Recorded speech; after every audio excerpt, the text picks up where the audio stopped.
Galing Rand Cup, start your way to the stardom. Rand Cup.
Panibagong araw, panibagong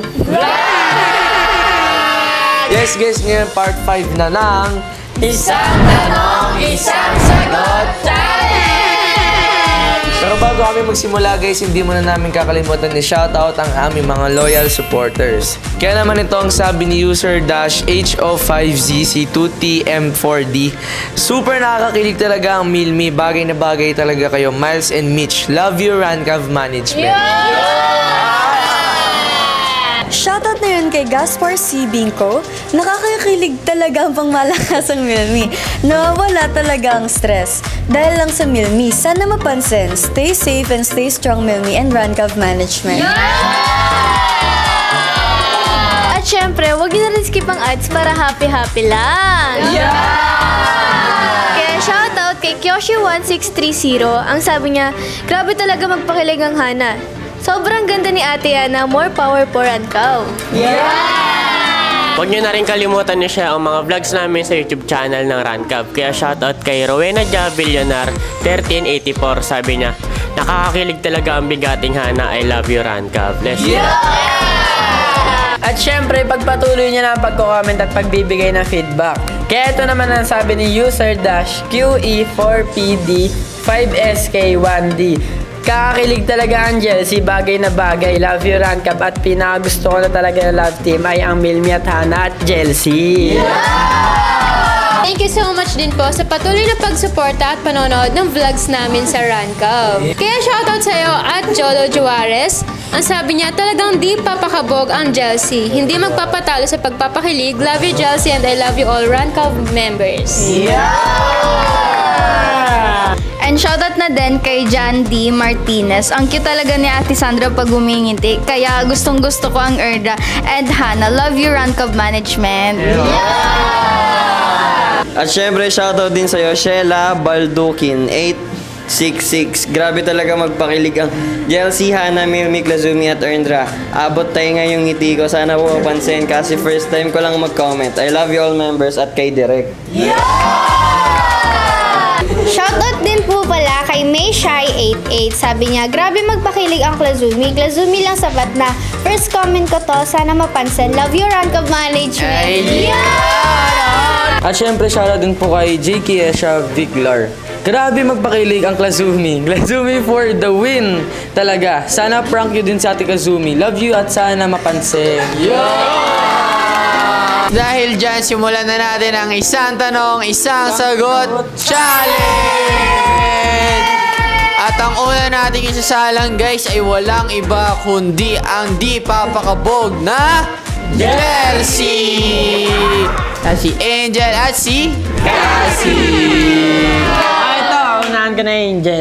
Sa tuwing kailan kita napapasaya? In simple ways mo lang naman. Every day, every hour, every minute, every second.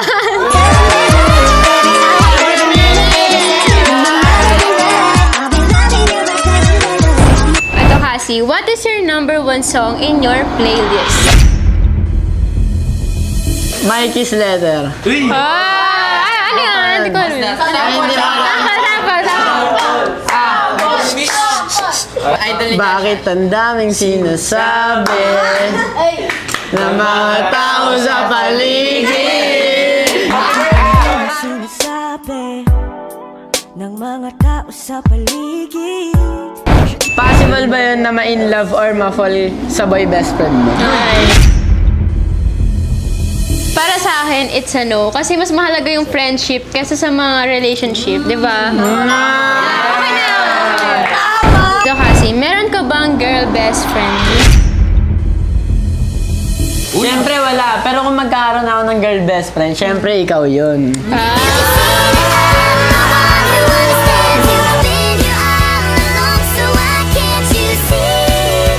Kapag may crush ka or nagpapakilig sa'yo, sinasabi mo ba sa mami mo?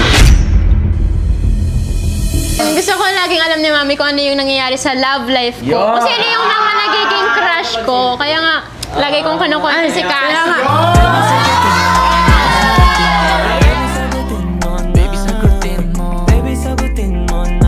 Complete the sentence. Masaya ako kasama si Angel kapag... Siyempre, nag-content or pag may shoot kami kasi nakikita ko siya.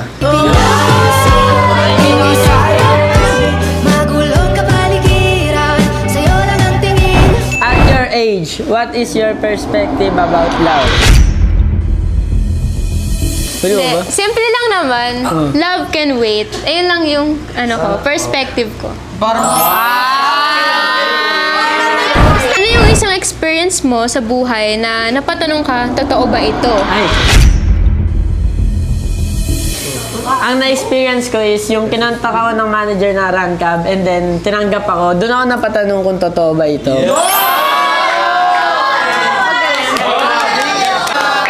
Lapit ka dito. Liga. Tingin. Totoo nga!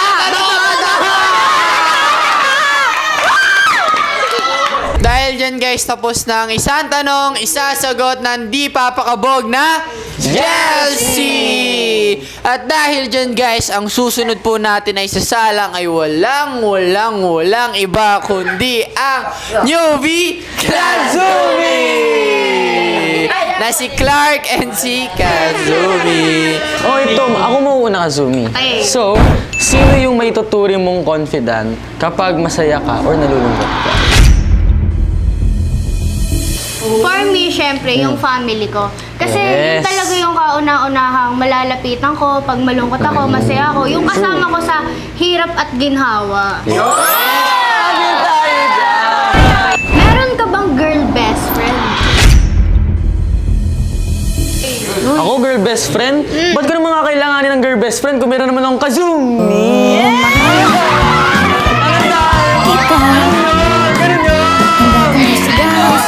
Possible ba yun na ma-in love or ma-fall ka sa boy best friend mo? Hindi, kasi gusto ko lang talaga pag boy best friend ka, gusto kong i-keep yung relationship na meron tayo. Pero kung ikaw yun, why not? Kako na.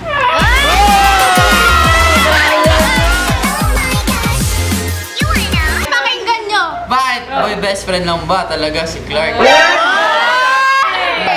Boy best friend muna, sa ngayon! Ano yung mga bagay na nakakapagpa-turn off sa'yo? Yes. Para sa akin, unang-una is yung pangit yung ugali. Hindi malapit sa parents. Yes. At hindi marunong humawak ng pera. Yes. Okay, tama na. In a relationship, whether romantic or platonic, nagre-require ba to ng maturity? Yes, because mature love waits patiently while immature love rush. Mamadaliin. Meron bang magic when it comes to love? Of course, merong magic when it comes to love. Kasi, ang magic, pumupunta yan kapag nagbabanding kayo, yung sa mga sweet moments together, doon mo mararamdaman yung magic.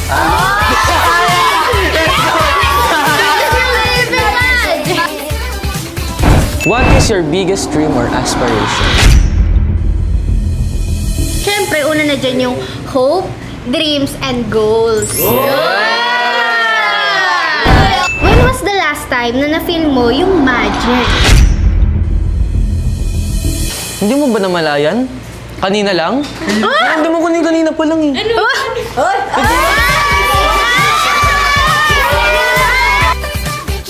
Guys, tapos na ang isang tanong, isa sagot ng newbie Klazumi. At eto na guys, ang susunod natin na isasalang ay ang cutie Erndra na si Ernest at si Sandra. Oh, unahan ko na sa pagtatanong. Go! Una, what makes you blush?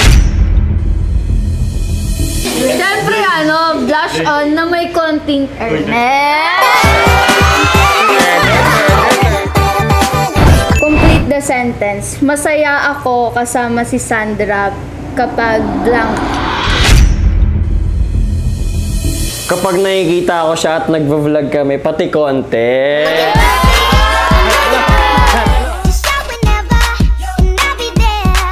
What is your biggest turn on sa isang guy? Caring, tapos malumanay, and sensitive.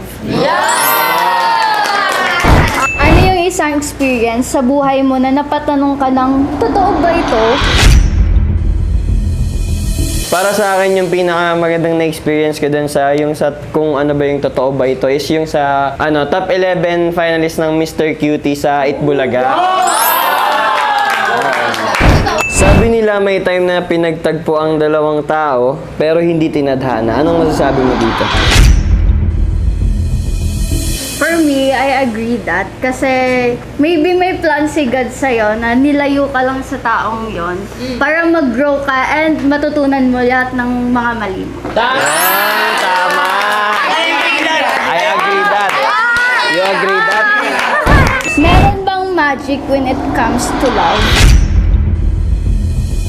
For me, the definition of love is not about a relationship.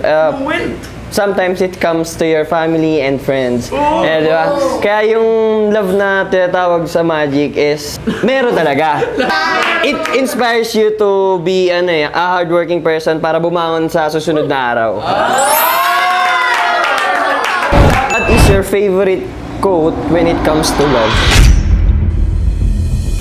Take the risk, but don't expect too much. Ayun. Ayun! When was the last time na na-feel mo yung magic? No, every day. So, bali ngayong araw din kasi alam ko na araw-araw ako minamahal ng pamilya ko at ng mga tropa at kaibigan ko.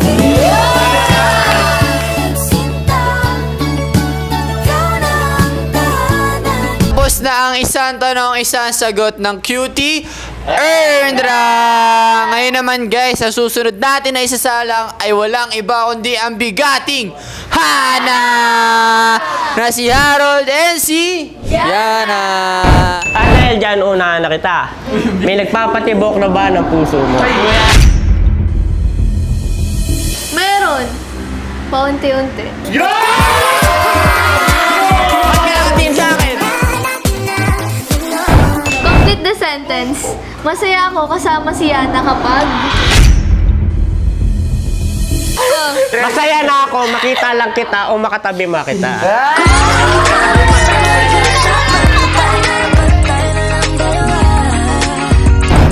Kung susunduin kita sa inyo at kakain tayo sa Diwata Pares, sasama ka ba? Siyempre sama ako. Basta kasama ka. Ano? Bakit? Pero dapat... Dapat ano? Dapat ipapaalam mo ko. Ako bahala dyan! Ano ang kanta ng buhay mo ngayon? Pasilyo by Sankis Lola.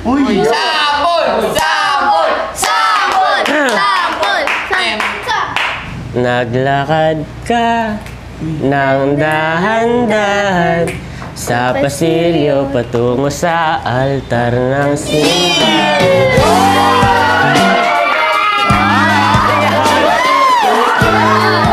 Ako naman. Ano ba ang love language ni Yana? Quality time. Kasi gusto ko nakakasama at nakakabanding kita na walang iniisip na problema. Mamaya!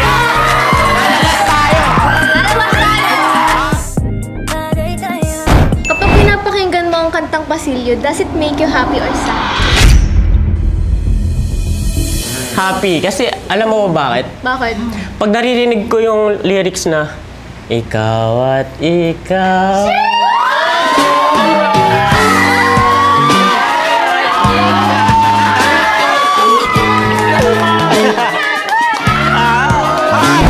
Is it okay na manligaw ang isang babae sa lalaki?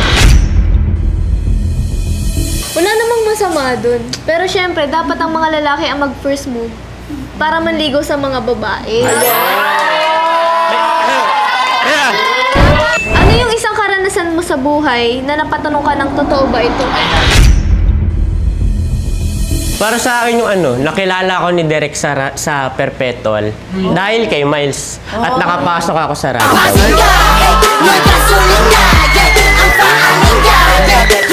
So ayun guys, tapos na ang isang tanong, isa sagot ng bigating Hana! Sino pa ba ang huli nating isasalang? Walang iba kundi ang pangmalakasang Helmet! Na si Miles at si Mitch. Mitch, how does it feel na meron kang boy best friend? Ay, can't relate. Wala kasi akong boy best friend eh. Ayun. Paano? Sino ba may sabing boy best friend ko lang siya?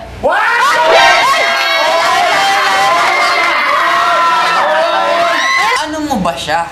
Ano? BF. BF! Hindi kasi! Boyfriend!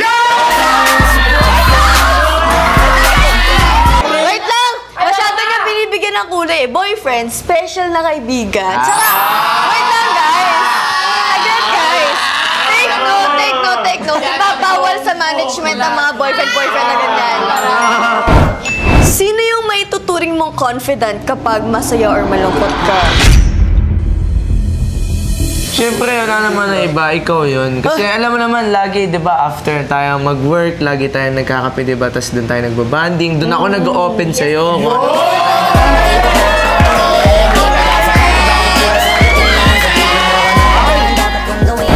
Complete the sentence. Masaya ako kasama si Miles kapag... Masaya ako kasama si Miles kapag Rancav Day. Every Saturday. Kasi doon lang kami nagkakasama and nagkakabanding. Yo!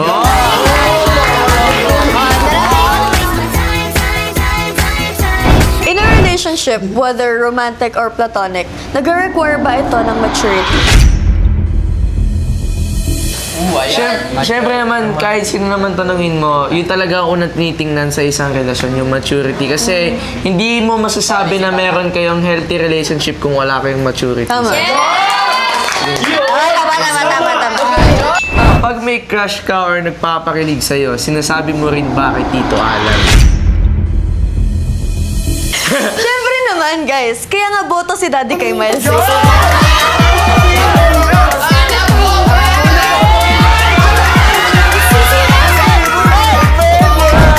Miles, at your age, what is your perspective about love? Love, is an affection of showing, parang pinapakita mo kung paano pinapakita yung care mo sa isang tao. Yun yung parang love. Lalo na yung kung ano yung ginagawa ko sa inyo.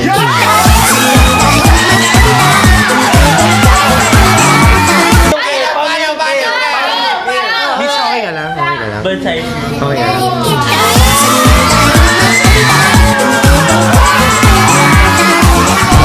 When was the last time na na-feel mo yung magic? Araw-araw ko namang nafe-feel yung magic, lalo na pagkasama kayo. Pero syempre, mas nafe-feel ko yun kapag kasama ka.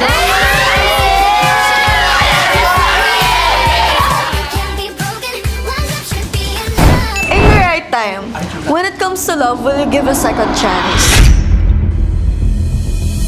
Kung sinaktan ka na ng taong nakasama mo, dapat hindi mo nabigyan ng second chance.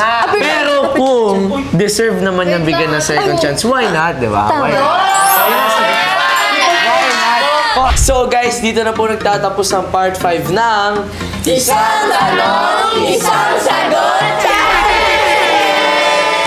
Kaya bago kami matapos, hindi mo na namin kakalimutan magpasalamat sa aming mga sponsors. Unang-una na po dyan, ang UPHS Deep Molino Campus.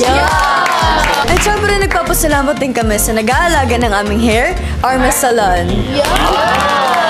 At syempre, nagpapasalamat din kami sa nag-aalaga ng aming face and skin, ang DRM Face and Skin Clinic. Na located sa Imus at Makati.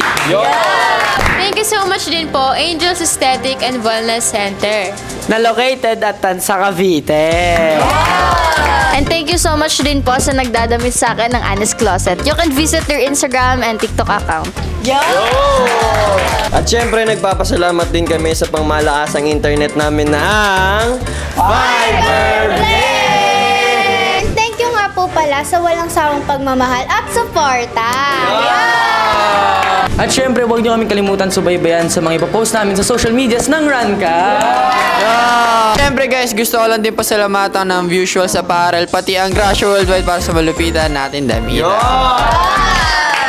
Pero syempre guys, bago matapos ang vlog, huwag natin kakalimutang sabihin na bawal ang sad, bawal ang teka, dapat good vibes lang! Para tuloy-tuloy ang good vibes guys, huwag niyo kakalimutan i-click ang subscribe button at hit na rin ang notification bell para updated kayo sa mga vlogs ng Rancab. Hanggang sa muli guys! Bye!